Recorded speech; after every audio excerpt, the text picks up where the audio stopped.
ባጭር ጊዜ አገር ቤት ህዝባዊ ትግል ተቀጣጥሎ ይሄን አምባገነን መንግስት በአመታት አይደለም በወራት አይደለም በቀናት ማንበርከክ የሚቻልበት አንድ ይሄን መንግስት ባጭር ጊዜ በቀላል መስዋዕትነት ልንጥለው ምንችለው ለዛ ዝግጅት እያደረግን መነሻ ሐሳቦች አሉ ተዘጋጅተዋል ባጭር ጊዜ ለውጥ ማምጣት ይቻላል ኢትዮጵያ ህዝብ በታሪኩ አይቶት በማያውቅ መጠን ለብሶት ለትግል ያነሳሳው የሚችል ብሶት ውስጥ ነው ያለው መከራ ውስጥ ነው ያለው የሚያታግለው ነው ያለው በትክክለኛው አቅጣጫ የሚመራው ነው ያለው እኛ ተመረናል ምንድነው ሊቃንን ምንድነው ተከፋፍለው ለሀገርና ለህዝብ ጉዳይ ሳይሆን ለግል ስብናችን ለግል ጥቅማችን እየቆመን ነው ትግሉን ያዳከመ ሁሉም የኔ ችግር ነው የሚበልጠው እኔ ብቻ ነኝ ተጠቂ ወይም ደግሞ እኔ ብቻ ነኝ ታገየ ማሸነፍ የሚችለው የሚልበት ሁኔታ ነው እሱ ፈርሶ ነው በተናጠል ምን ሄደው የትም አያደርሰን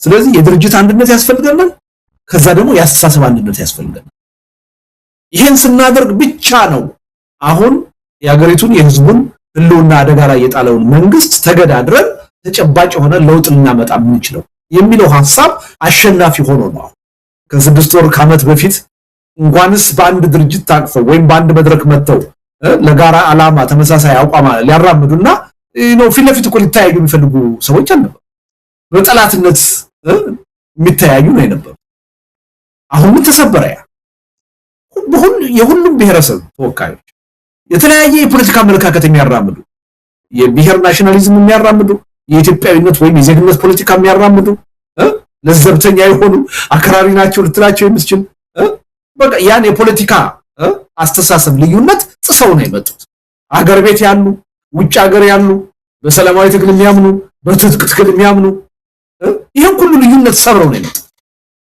እና ይሄ ቀላል ነገር አይደል ታሪካዊ እውነት ነው እንግዲህ ይሄን ይዘን ሞመንተሙን ጠብቀን ወደ ላቀ ደረጃ እንዴት ነው የምናሸጋግረው የሚለው ነው ዋናው ጥያቄ እና እኔ የዛሬ መድረክ እጅግ በጣም ውጤታማ ነኝ ስለዚህ ይሄን መድረክ ባጭር ጊዜ የተቋቋመው የጋራ መድረክ መገምገም አለበት ገምግመን ምናልባት አሉ የምንላቸው ጉድለቶች አሟልተን በቀጥታ ወዴት ነው የምንሄደው ወደ ሰላማዊ ሰልፎች መሬት ላይ የመጀመሪያ ሰላማዊ ሰልፍ ዋሽንግተን ዲሲ እና ለንደን ከዛ በኋላ ደግሞ በተመረጡ የተለያዩ ከተሞች እናደርግ ከዛ በኋላስ ሰፊ የሆነ እንቅስቃሴ ካደረግን በኋላ ይሄ ዛሬ የተጀመረውን የድርጅትና የአስተሳሰብ አንድነት በደንብ ያጠናክረው መሆኑን ለህዝባችን ካሳየንና በህዝባችን ውስጥ ትልቅ የሆነ የትግል ተነሳሽነት ከፈጠርን በኋላ ይሄን እንቅስቃሴ አገር ቤት ነው ምናስከው የጉዳዩ ዋና ባለቤት የሆነው ለውጥ ለማምጣት ዋና ባለቤት ለሆነው ወደ ኢትዮጵያ ህዝብ ነው የምንወስደው ስለዚህ ይሄ ባጭር ጊዜ ለውጥ ለማምጣት የሚያስችል አካሄድ ነው እየተከተልን ያለነው የዛሬው ትልቅ ምልክት ነው መስፈንጠሪያ ወይም ደግሞ ስፕሪንግ ቦርድ ነው ልንለው እንችላለን እና ይሄን ሞመንተም ይዞ ድክመቶችን ሁሉ ጊዜ እየገመገሙ ጠንካራ ጎኖችን የበለጠ እያጠናከሩ መሄድ ያስፈልጋል የኢትዮጵያ ህዝብ ለመጀመሪያ ጊዜ ከብዙ አመት በኋላ ተስፋ ያገኘበት መድረክ ነው የዛሬው መድረክ በቃ ተቃዋሚዎች ይሄ በጥቃቅን ልዩነት በብሔር በሃይማኖት በፖለቲካ አመለካከት እየተቧደኑ ያገዛዝ መጫወቻ አድርገው ነው አሁን ግን ከዚህ ችግራቸው ከዚህ ድክመታቸው ተምረው የጋራ ህልውናችን አደጋ ውስጥ መሆኑን ተገንዝበው በጋራ ቆመዋል አሁን ሊኖሩን ተዘጋጅቷል የሚል ትልቅ ተስፋ ነው በኢትዮጵያ ህዝብ ውስጥ የተፈጠረው እኔ ማመን አልችልም ስልኬ ላይ ሲጎርፍ የነበረው አስተያየት የህዝቡ ተስፋ መነቃቃት ቀላል አይደለም ስለዚህ ይሄን አሁን የበለጠ ቅድም እንዳልኩት ሁሉ ነገር ጥንካሬም አለው ድክመትም አለው አሁን መገምገም አለ ምንድነው ያየነው ጥንካሬ ምንድነው ያየነው ድክመት ጥንካሬውን የበለጠ እንዴት እናሻሽለዋለን ድክመቶቹን እንዴት እናርማቸዋለን የሚለው ነገር ገምግመን ወደ ተጨባጩ ስራ መግባት አለብን አሁን ስለገጁ ፓርቲ ማውራት ምናምን ለኛ ምንም አጀንዳ አይደለም የታየው ምንድነው የሐሳብ አንድነት ቅድም ያልኩ የድርጅት አንድነቱን መጀመሪያ ፈጥረን ነው የመጣው ዝም አሁን እንደምሳሌ ቀድሞ እንደምናደርገው ማለት ነው የአብሮነት ኢትዮጵያ ብቻውን ቢያካሂደው ትርጉሙ ከፊል ነበር የሚሆን አይደል ግን መጀመሪያ ምንድነው ያደረገው ትልቅ የሆነ ግዙፍ የሆነ ኮሊሽን ፈጥረን ነው የመጣው የጋራ መድረክ ፈጥረን ነው የመጣው ይሄን መድረክ ያዘጋጀነው በጋራ ነው ስንት ድርጅቶች ቀጣይ ድርጅቶች በውስጣቸው ግን ከ60 ከ70 በላይ ንዑስ ድርጅቶችን ያቀፉ ናቸው ኦልሞስት በውጭ ሀገር ያለውን አጠቃላይ አደረጃጀት ሊወክሉ የሚችሉ ናቸው። ይሄ ቀላል ነገር አይደለም። በአስተሳሰብ ደረጃ ሁሉም አንደኛ ገዢው ፓርቲ ተስፋ ሊቆረጥበት እንደሚገባ ከገዢው ፓርቲ ምንም አይነት መፍትሄ መጠበቅ እንደሌለብን ተማምኗል ሁሉም። አሁን ቀደም ያለው ችግር ምን ነበር ነው? አንዳንዱ በዚህ መንግስት ምንም የምጠብቀው ነገር የለም ሲል፣ የተወሰነው ደግሞ ተስፋ ነበር። ጊዜ ከሰጠናቸው ካገዝናቸው ለውጥ ሊያመጡ ይችላሉ የሚል የተወሰነ ተስፋ ነበር።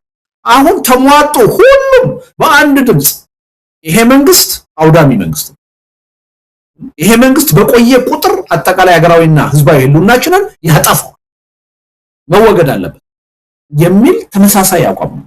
አንድ ሁለተኛ ሁሉም የምታየው ሌሎች በትጥቅ ትግል እንቅስቃሴ የሚያደርጉ ኃይሎች መኖራቸው እንደተጠበቀ ሆኖ ህዝባዊ እምቢተኝነት የሰላማዊ ህዝባዊ እምቢተኝነት ኢትዮጵያ ውስጥ መቀጣጠል መካሄድ አለበት በሚለውም ስምምነት ነው የምታየው። ሌላውስ ከዚህ በኋላ አንድ ኃይል አሸናፊ ሆኖ የሚያቋቁመው መንግስት የለም፣ ሁላችንንም አሸናፊ ሊያደርግ የሚችል የጋራ ሁሉን አቀፍ የሽግግር መንግስት መቋቋም አለበት። ይሄ በቃ አውት ኦፍ ሁሉም ሰው ያነሳው አስተሳሰብ ደግሞ በጣም ኢንተረስቲንግ ይሆናል። ምን አይነት መንግስት ነው የምናቋቁመው የሚለውን ጥያቄ ነገ አይደለም ማንሳት ያለብን ዛሬ ነው። የኢትዮጵያ ህዝብ ለረጅም ጊዜ ተደጋጋሚ ትግል እያደረገ ትግሉ እየተጠለፈ ችግር ውስጥ ሲገባ ነው የኖረው። ይሄን ስህተት መድገም የለብንም። ምን አይነት ሽግግር መንግስት ነው የምናቋቁመው የሚለውን ጥያቄ አሁኑኑ ተወያይተን መተማመን አለብን። እሱ ነው ዋናው መፍትሄ። ከሱ ያነሰ መፍትሄ የሀገሪቱን ችግር ሊፈታ አይችልም። ሌላው የአስተሳሰብ አንድነት የታየው በዚህ ነው። ሌላው ደግሞ ምንድነው? አሁን አገር ቤት የሚታየው ምርጫ የይስሙላ ምርጫ ነው። ነፃና ፍትሃዊ ሊሆንም አይችልም። የሀገሪቱን ችግር ሊፈታ አይችልም። ይሄን ምርጫ ሁላችንም ማውገዝ አለብን። በዚህ ምርጫ ህጋዊ ቅቡልነት ለማግኘት የሚፈልገውን መንግስት ማጋለጥ ማውገዝ አለብን። ይሄ ቀላል ያሳሰብ አንድነት አይደለም ነው። እስካሁን ምን ነው ይሄን ማድረግ ለምን አቃተን የሚለው ነገር እውነቱን ለመናገር ራሳችን መጠየቅና መጸጸት አለ። ብዙ ጊዜ አባክነናል። ጊዜ ብቻ አይደለም ያባክን፣ ህዝባችን ብዙ መስዋዕትነት እንዲከፍል አድርገናል። ስለዚህ ከዛ ጸጸት ተምረን ይሄን ችግር አሁን መፍታት አለብን። ይሄ በጎ ጅምር ነው፣ የበለጠ ተጠናክሮ መቀጠል አለበት ብለን መንቀሳቀስ አለ እና ለዚህ ነው ታሪካዊ ነው ምለው። ይሄ የህዝቡን ሪአክሽን በጣም ነው የሚገርመው። ግን በአብዛኛው የመጣው ምንድነው? ብሶት ነው የመጣው። የታፈኑ ሰዎች እስካሁን የት እንዳሉ የማይታወቁ 2 ዓመት 3 ዓመት ታስረው ፍትህ ያላገኙ ዜጎች ተገለው ማን እንደገደላቸው የማይታወቅ ወይም ገዳያቸው ታውቆ ለፍርድ ያልቀረበበት ሁኔታ መኖር ምን ያህል ግሬቭ የሆነ የሰብአዊ መብት ጥሰት መኖሩን የሚያሳይ ነው። ጥያቄው ከዚህ ማለፍ አለበት። አሁን እስረኛ የማስፈታት ጥያቄ አይደለም። እናውቃለን በግፍ የታሰሩ የፖለቲካ እስረኞች እንዳሉ፣ ጋዜጠኞች እንዳሉ እናውቃለን። በግፍ ታፍነው የት እንዳሉ የማይታወቁ እንዳሉ እናውቃለን። በግፍ የተጨፈጨፉ የተሰደዱ የተፈናቀሉ እንዳሉ እናውቃለን። አሁን ጥያቄው ግን ከዚህ ሁሉ መከራ መገላገል የምንችለው እንዴት ነው? ይህን ጥያቄውን እያንዳንዱን ጥያቄ እያነሳን ለእያንዳንዱ ጥያቄ መልስ ለማግኘት የምንሞክር ከሆነ ትግሉ የትም አይደርስም። በቃ ይሄ መንግስት በየተራ ይጨርሳል። ይሄ መንግስት እድሜ ባገኘ ቁጥር እንደ ሀገርና እንደ ህዝብ የመኖር ህልውናችንን አደጋ ውስጥ ይከታል። ስለዚህ የሚያዋጣው ምንድነው? አንድን ጥያቄ በተናጠል አንስቶ መልስ እንዲያገኝ መሞከር አለ። ኢትዮጵያ ውስጥ የሌለ ችግር የለም። በሁሉም ችግር ነው የተጠለቀለቀ። ስለዚህ መሰረታዊ ትኩረታችን ምን መሆን አለበት? ለዚህ ሁሉ ችግር ምንጭ የሆነውን አገዛዝ እንዴት አድርገን በህዝብ ትግል እናንበርክከው? እዛ ላይ ነው መነጋገሪያ። የእስረኞችን ጥያቄ አንስተን የፈለገ ጮኸን ዓለም አቀፉ ማህበረሰብ ያን ጩኸት ሰምቶ ግፊት አድርጎ ቢፈቱ ዋጋ እኮ የለውም። ነገ ሌሎች ደግሞ መቶዎች ሌሎች ሺዎች ይታሰራሉ። ይሄ መንግስት በስልጣን ላይ እስካለ ድረስ የሚፈታ ችግር የለም። ከዛ ችግር ነፃ ልንሆን እንችላለን ይሄ መንግስት በህዝብ ትግል ተገዶ ከስልጣን ሲወርድ። ህብረተሰቡ ወደዛ ደረጃ ነው መሸጋገር ያለው። ዛሬ ያየሁት አንድ ጉድለት በአብዛኛው ህዝቡ ያለበትን ችግርና ጉድለት ነው እየተናገረ ያለው። ከዛ ማለፍ አለበት ብዬ ነው ማለት እና በመጪዎቹ የትግል እንቅስቃሴዎች ማድረግ ያለብን ይሄ ነው። አሁን በማልቀስ ሮሮ በማቅረብ ብሶት በማቅረብ የሚለወጥ ነገር የለም፣ የሚመለስ ጥያቄ የለም።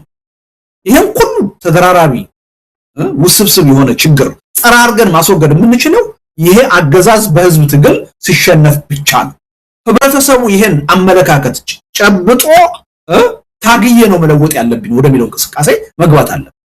በጥያቄ ማቅረብ በብሶት ማሰማት የሚለወጥ ነገር አለመኖሩን ህብረተሰቡ ማወቅ አለበት ብዬ አምናለሁ። እኔ ያለው ብሶት እውነቱን ለመናገር አስደንግጦኛል። አውቀዋለሁ ላለው ግን የህብረተሰቡን ሪአክሽን ስታይ ምን ያህል ከምናቀውም በላይ እንደሆነ የሚያሳይ ግን እነዛን ሮሮዎች ስላቀረብን የሚመጣ ለውጥ እና ወደ ተጨባጭ ትግል መግባት ነው የሚያዋጣኝ። ታግዬ ነው ይሄን መለወጥ ያለብኝ የሚል የህዝብ ተነሳሽነት መኖር አለበት የሚል እምነት አለ። ሴቶች የኛ ማስተዋጽኦ ያስፈልጋል፣ የህዝቡ ያገሩ ጉዳይ ይመለከተናል ብለው ተሳትፎ ለማድረግ ፈቃደኛ መሆን አለባቸው። ፈቃደኛ ካልሆኑ እጃቸውን ጎትተን እንዳመጣ እንችላለን።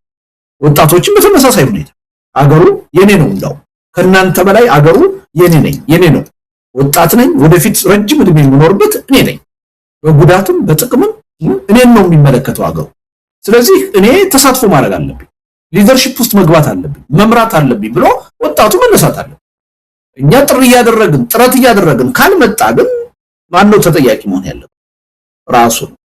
ስለዚህ ይሄ እንደ ህዝብና እንደ ሀገር ያለብን ድክመት ችግር መሆኑን ተገንዝበን ለመፍታት ጥረት ማድረግ አለብን። በአንድ ወገን ጥረት ግን ይፈታል ብለን መጠበቅ የለብን። አገር ቤት የኔትወርክ ችግር ነበረ።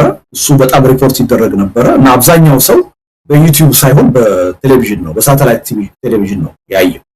ወደ 4 ሳተላይት ቴሌቪዥኖች አስተላልፈውታል። በብዙ ሚሊዮን ህዝብ አይቶታል።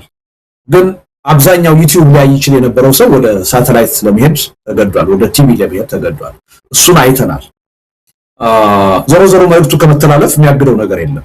በቀጣዮቹ ቀናት ዩቲዩብንም ሰው ቀስ እያለ ማየቱ አይቀርም። ለጊዜው ነው መስተጓጎሉ ሊኖር የሚችለው አይደል? አሁን እኮ ጥላቻ ስትናገር፣ ስድብ ስትናገር ወይም ደግሞ በጣም የሐሳብ ግጭት ውስጥ ስትገባ ነው የበለጠ ተመልካች የሚኖርህ እና አልጎሪዝሙ የሚሄድበት መንገድ በጣም ዊርድ ነው። በኢትዮጵያ ታሪክ ይሄን መድረክ የመሰለ ኢትዮጵያውያን በጋራ አንድ አይነት ተቀራራቢ ሐሳብ ያንጸባርቁበት መድረክ የለም አይደል? ግን አልጎሪዝሙ ይሄው ወይ ምርጫው ይሄ መመዘኛ ለሱ ይሰራል አይሰራም የሚለው ነገር ሁሉ መጠራት አለበት እና ሪሊ ሰፋ ያለ ጥናት ማድረግ አለብን። ከዛ አንፃር ከዘመኑ ጋራ የተጣጣመ ፕሮፓጋንዳ ወይም የፒአር ስራ መስራት አለብን። በአጠቃላይ ግን ዋናው ምንድነው? መድረኩ ከቴክኒክ አንፃር የገጠመን ችግር የለም። ተሳታፊ 20 ሰዎች ነበር ያቀድነው። አንድ ሰው በኢንተርኔት ችግር ምክንያት ከመጓደሉ በስተቀር ሁሉም ተሟልቷል። የመጡት ሰዎች ኢትዮጵያ ውስጥ ያለውን ማህበራዊ መሰረት ሊወክሉ የሚችሉ ናቸው። የተላለፈው መልእክት ወቅታዊ ነው፣ ለኢትዮጵያ ህዝብ አፒል የሚያደርግ ነው። የሐሳብ መቀራረብ፣ የሐሳብ አንድነት መምጣቱን የሚያሳይ ነው። ይሄ ቀላል ነገር አይደለም እና የድርጅት አንድነት፣ የአጀንዳ አንድነት እየተፈጠረ መሆኑን አሳይቷል። ግን በሂደት ነገሮችን አይምሯችንን ክፍት አድርገን እየገመገምን እያሻሻልን እያጠናከርን እንሄዳለን። የጋራ መድረክ ተፈጥሯል። ከዚህ በኋላ አንድ ድርጅት ወይ አንድ ግብረ ኃይል አይደለም እንቅስቃሴውን የሚመራው። እነዚህ በውስጣቸው በርካታ ድርጅቶች ያቀፉ 9 ድርጅቶች የፈጠሩት የጋራ መድረክ ነው እንቅስቃሴውን የሚመራው። ይሄ ቀላል ነገር አይደለም፣ ትልቅ ለውጥ። ዋናው ለውጥ ይሄ ነው። እንግዲህ ከዛ በኋላ ደግሞ ይሄ መሬት ላይ የምንሰራውን ስራ ለመስራት ይሄ መቀዛቀዛል። ህብረተሰቡ በብሔር፣ በሃይማኖት፣ በፖለቲካ አመለካከት ተከፋፍሎ ሄዷል። ተፈራርቷል እኮ አይደል? አንድ ላይ እኮ መቆም በጣም አስቸጋሪ ነገር ሆኗል። ሰው በኮሚኒቲ ተለያይቷል፣ በቸርች ተለያይቷል፣ በፖለቲካ ተለያይቷል፣ በስፖርት ሳይቀር ተለያይቷል። አንዳንድ ጊዜ ምግብ ቤትም በብሔር እየመረጠ የሚሄድበት ሁኔታ ነው ያለው። ይሄን መስበር ቀላል ነገር አይደለም። ይሄን ግን መስበር እንደሚቻል ጥሩ ምልክት ነው ያሳይ። መሪዎቹ አራያ ሆነን ስናሳይ፣ እኛ በጋራ መቆም አለብን ብለን እንደዚህ አይነት ህብረት ስናሳይ፣ የድርጅት አንድነት ስንፈጥር፣ የሐሳብ አንድነት ስናሳይ ህብረተሰቡ የመከተል እድል አለ። እኛ ስንከፋፈል ህብረተሰቡ የመከፋፈል እድል አለ። አሁን ይሄ በአፍራሽነት በከፋፋይነት የተሰራው ለረጅም ጊዜ የተሰራው ነገር የመቀልበስ ስራ ነው የሚሰራው። ይሄ ቀላል ነገር አይደለም። ምክንያቱም የህብረተሰብ አይምሮ የመቀየር ጉዳይ ነው። ተራራን፣ ወንዝን፣ ሜዳን አይደለም ነፃ የምታወጣው የህብረተሰብ አስተሳሰብ ነው። ይሄ ቀላል ስራ ነው፣ ግን በጣም አበረታች የሆነ ጥሩ ጅምር ነው። ከ6 ወር ከዓመት በፊት በዚህ ፍጥነት እንደዚህ አይነት ድርጅታዊና አስተሳሰባዊ መቀራረብ አንድነት ይፈጠራል ብዬ ተስፋ አድርጌ አላውቅም። በጣም በፍጥነት ነው ነገሮቹ ወደ በጎ አቅጣጫ እየሄዱ ያሉ። ስለዚህ ይሄን ይዘን መሄድ አለብን። ጉድለቶች አሉ። ለምሳሌ አንዳንድ ግለሰቦች አሉ አሁን አይደለም ህዝቡ ትኩረት የሚያደርግባቸው የሚያዳምጣቸው፣ ግን በተባብሮ መስራት ዙሪያ ተሳትፎ ሲያደርጉ ማናያቸው ግለሰቦች አሉ። የነዚህ ችግር መፈታት አለበት።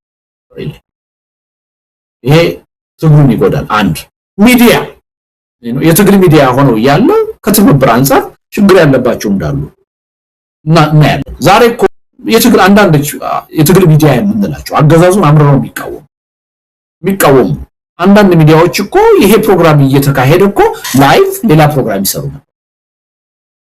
መተባበራቸው ይቅርና እንደገና ላይቭ ይሰሩ ነበር። ይሄ ክፍፍልን የሚያስፋፋል የሚጠቅም ነገር አለ። ይሄ ችግር እንዴት ነው መፈታት ያለበት? ሲሪየስሊ መነጋገር አለ። እነዚህ ነገሮች ከፈታን ሪሊ ሰላማዊ ሰልፍ ላይ ለውጥ እናመጣለን ብዬ እንሰብረዋለን። ያን ግድግዳ ሰብረን አገዛዙን ሊያስደነግጥ የሚችል ለኢትዮጵያ ሕዝብ ከፍተኛ የትግል ተነሳሽነት ተስፋ ሊፈጥር የሚችል ሰልፍ ማሳየት እንችላለን። ዓለም አቀፉ ህብረተሰብ ቆም ብሎ እንዲያስብ ይሄ መንግስት ለካ በህዝብ ይሄን ያህል ተተፍቷል፣ ተቃዋሚው እየተባበረ ነው፣ ይሄን ተቃዋሚ ኃይል ደግሞ ህዝቡ እየደገፈ ነው። ስለዚህ ይሄ መንግስት አገሪቱን ወደ መጥፎ አቅጣጫ እየወሰዳት ነው። አማራጭ ኃይል ግን እየተፈጠረ ነው። ከነዚህ ኃይሎች ጋር አብረን መስራት አለብን ወደሚል አስተሳሰብ እንዲመጡ ልናስገድዳቸው ይችላል፣ ጫና ልንፈጥርባቸው ይችላል። ስለዚህ ሪሊ እነዚህ ችግሮች እስከተፈቱ ድረስ እኔ ይቻላል የሚል እምነት ነው ያለው። በፍጹም አይተነው የማናውቅ አይነት ሰልፍ ዋሽንግተንም ለንደንም ማካሄድ እንችላለን ብዬ ነው ማለት። ለዚህ ግን የህብረተሰቡ ተሳትፎ መኖር አለ። እኛ ከየቤቱ ጎትተን እናወጣቸው። አገሩ የጋራ ነው። እንኳንስ መኖሪያ መቀበሪያ የለህም እየተባለ ያለ ህብረት ቁጭት ውስጥ ይገባል። ይሄ መንግስት መታገል አለበት። በ21ኛው ክፍለ ዘመን እንዴት እንዲህ አይነት መንግስት ይመራኛል? ይሄ ችግር የተፈጠረው እነሱ ክፉ ስለሆኑ ብቻ አይደለም። እነሱ ክፉ ሆነው አገር እንዳይመሩ እንዳይገዙ እኔ መታገል ባለመቻሌ እኔ ያላደረኩት ነገር ስላለ ነው ብሎ ሁሉም ሰው ማሰብ አለ። ስለዚህ ገንዘብም ጊዜም አጥፍቼ በዚህ ሰላማዊ ሰልፍ ቤተሰቤን ይዤ መገኘት አለብኝ። የዘንድሮ ቫኬሽኔ ዋሽንግተን ለንደን ነው። ይሄን ደግሞ የማደርገው ለሀገርና ለህዝብ ስል ነው፣ ለራሴ ስል ነው ብሎ ማመን አለበት፣ መንቀሳቀስ አለበት። በእኛ በኩል ደግሞ ምንድነው ያን ክፍፍላችንን አቁም፣ በትናንሽ በጥቃቅን ነገር መለያየታችንን አቁም፣ የጋራ ችግር መሆኑን ተገንዝበን ለህዝባችን ለሀገራችን መድረስ አለብን ብለን ከልብ አምነን በጋራ መቆም አለብን። ልክ የዛሬውን መንፈስ ይዘን መቀጠላል። ያን ካደረግን እኔ ህዝቡ ይከተለናል የሚል እምነት ነው። ከተለያየን ግን ህዝቡን እንከፋፍለው። ስለዚህ አሉ ጥቃቅን ችግሮች ብዙ ቦታዎች ላይ አሁን የተቃቀስኩት ሚዲያውም ላይ አሉ፣ በግለሰብ ደረጃም አሉ። እነዚህ መፈታት አለብን። እነሱ ከተፈቱ ሪሊ በአጭር ጊዜ ለውጥ ማምጣት አለብን የሚል እምነት ነው ያለኝ። ግን ዝም ብለን በቃ ሁሉ ነገር አልቋል ችግር የለውም ብለን ደግሞ ህዝቡን ማዘናጋት የለብን፣ አጉል ተስፋ መስጠት የለብን።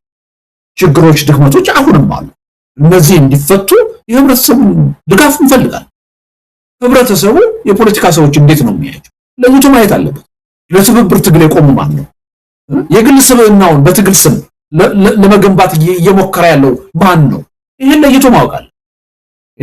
ሚዲያዎቹ ደግሞ ይሄን በትክክል እየተከታተሉ ማጋለጥ መቻል አለባቸው። ማን ነው ለህዝብ እየሰራ ያለው? ማን ነው ለግል ስብዕናው ለግል የኢኮኖሚ ጥቅም እየሰራ ያለው? ማን ነው ህብረተሰቡን እያዘናጋ እያሳሳተ ያለው? ይሄ ሁሉ መታወቅ አለ። እነዚህ ነገሮች ሁሉ እስካጠራን ድረስ እኔ ብልሚ በቀላሉ ታምር እናሳይ። በውጭ ሀገር ደረጃ ይሄን ከሰራን በኋላ ደግሞ በአጭር ጊዜ አገር ቤት ህዝባዊ ትግል ተቀጣጥሎ ይሄን አምባገነን መንግስት በአመታት አይደለም በወራት አይደለም በቀናት ማንበርከክ የሚቻልበት ስራ መስራት ይቻላል። ለዛ አስፈላጊ የሆኑ የሐሳብ ዝግጅቶች አሉ። እነዚህን የበለጠ ሪፋይንድ የማድረግ የማጥራት የማጠናከር ስራ ይቀርናል።